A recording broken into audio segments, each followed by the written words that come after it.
Some pursue parallel career, others just visit us for a holiday. Either way, our airports are getting increasingly clogged with traffic. That is why our government has unveiled a new civil aviation policy to meet the requirements of modern times. We have already opened up our skies in the peak season. We have allowed Indian private airlines to fly abroad. We are building new international airports in major metros and will soon modernize 30 other airports across the country. Our government has also decided to give substance to a long-standing demand of overseas Indians, namely the granting of dual citizenship. I am painfully aware that this was promised in the previous two editions of this event, and I regret that little has happened to implement this declaration. Of government has received several representations against the original approach of notifying some selected countries for this facility. I am happy to announce today that we have decided to extend the facility of dual citizenship to all overseas Indians.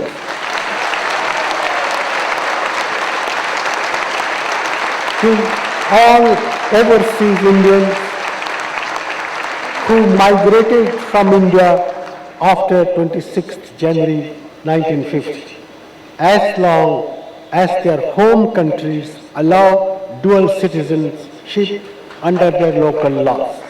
I do hope that a day will come when every single overseas Indian who wishes to secure Indian citizenship will actually be able to do so. I pledge to you that I will work in that direction. Our government will also simplify the application forms for citizenship for overseas Indians. A new user-friendly form combining the three forms prescribed earlier has also been evolved and will be notified soon. Finally, we will simplify the format of the certificate of registration of overseas citizens of India. Various options, including the possibility of smart cards, are being considered. I hope the security, operational, and other aspects of issuing this document will be completed without any further loss of time. I have asked the concerned ministries of our government to spell out the benefits of registering overseas citizens so that there is clarity in our policy. I am aware that the government has taken far too much time in moving forward on this, and I promise we will soon be able to complete the relevant procedures without any further loss of time. Ladies and gentlemen, Indian immigrants have gone to many countries to seek a livelihood in distant lands or in search of knowledge, skills, training, and professional opportunities. The psyche of the migrant is a complex one. I understand and appreciate this, having myself migrated from my place of birth under difficult circumstances and in time of crisis. As migrants in search of a home and a living, my family and many other families like mine had to work harder. We had to have hope to translate our living present to a productive future. This was true of many migrant communities the world over. However, you, ladies and gentlemen, overseas Indians, have succeeded thanks to the foundation in education and skills your home country gave you. and due to the opportunities that your host country has given you. It is for this reason that I have always been impressed by optimism that characterizes the overseas India. It is also for this reason that you continue to look back at India with love, affection, and longing, though with an understandable degree of impatience with our many bureaucratic procedures. I feel particularly happy that the economic policies we initiated at home in the past decade have enabled us to connect with you more vigorously and to engage you in meaningful ways in the reconstruction of our motherland. These policies have significantly contributed to the emergence of India as a major global player in the economic world. Together, the tremendous strides our country has been making in the knowledge-based sector, there is no doubt in my mind that the 21st century is going to be an Indian century. I assure you that the reform process we started will be carried forward in the economic field, and it will be extended in the field of administration and the polity, so that India's vast latent development potential is unchained. There is much that you can contribute, both through the inspiration of your example and through investment in our future. Investment, as Lord Keynes once said, is an act of faith. I invite you to have faith in India. We are going to make the future happen. Our government is committed to renew the people's faith in good governance and in a socially just and equitable process of development. We are committed to strengthening the sinews of our plural, multicultural, multi-religious and multi-ethnic democracy. We are committed to building an open society and an open economy based on just and equitable foundation and respect for all fundamental human freedoms.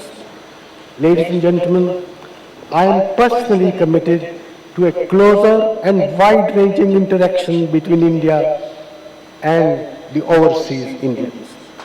That's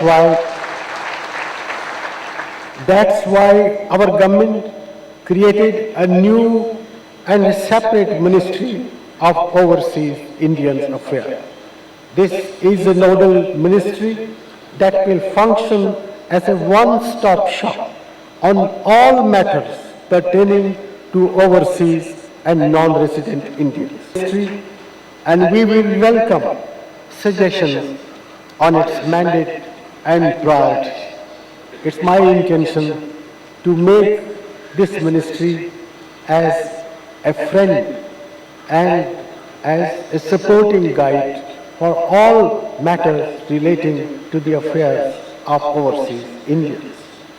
India owes a lot to the people of Indian origin in the Persian Gulf region, whose regular financial remittances home have played an important role in building our foreign exchange reserves that now amount to over $130 billion.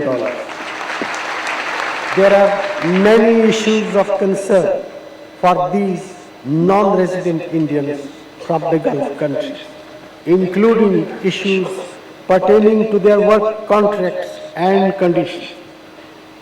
I promise you, our government will work hard, and these matters will engage the attention of the new ministry on a priority basis.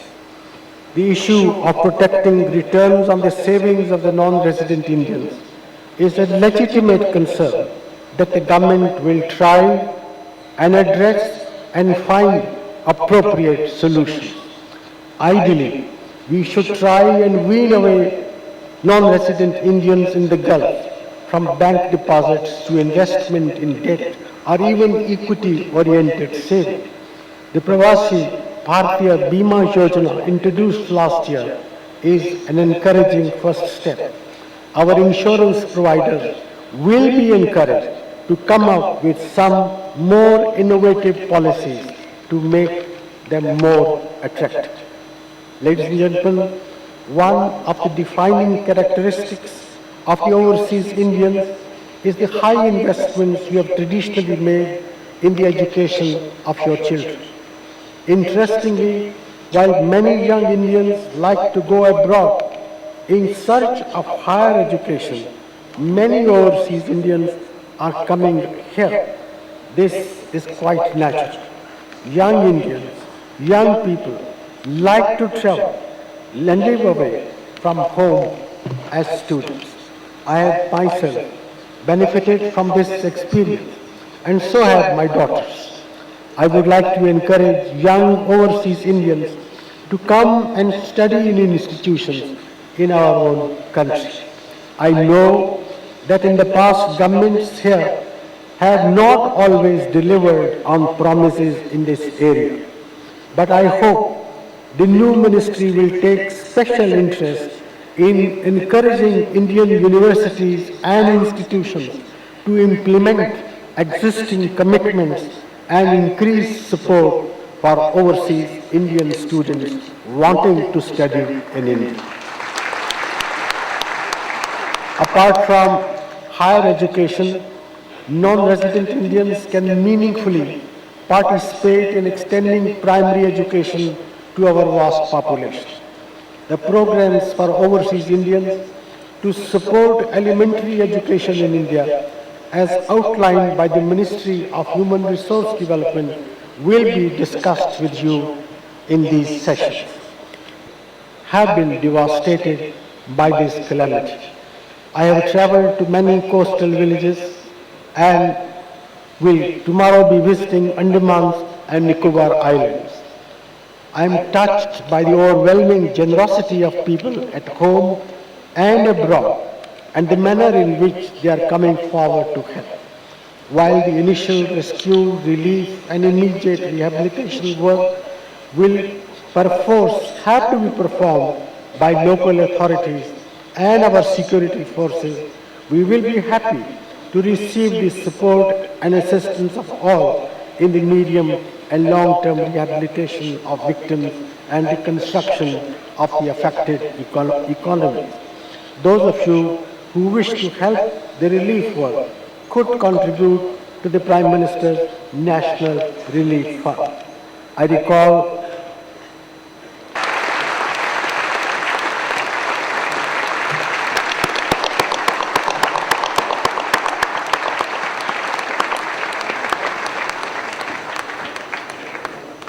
tremendous vision for the people of Indian origin and the Prime Minister's initiative in this event. Another symbol of Maharashtra's thought and spirit to the chief guest to the Pravasi Bharatiya